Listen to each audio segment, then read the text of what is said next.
Mga kapuso, may low pressure area o LPA ngayon sa Philippine Area of Responsibility. At namata nito ng Pag-asa 975 kilometers east-southeast ng Hinatuan, Surigao del Sur.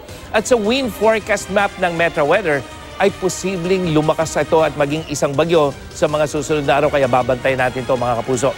Asahan na rin ang maulang panahon sa Mindanao, bukas yan hanggang sa weekend dahil sa epekto nitong papalapit na LPA. Sa katunayan, mararamdaman na bukas sa Caraga Region, dyan sa Davao Region at Northern Mindanao ang masamang panahon na daladala nito. Habang may pagulan na rin sa halos buong Mindanao sa hapon, lalo na dyan sa may Socsajan Region. Sa Visayas, magiging maaliwalas maliban sa mahihinang ulan sa Samar Provinces, Leyte Provinces at dyan sa Bohol pagdating sa hapon.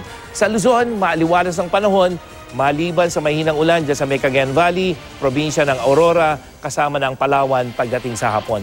At sa Metro Manila, halos walang tsansa ng ulan sa maghapon at ang ating init factor posibleng pumalo ng 36 degrees Celsius.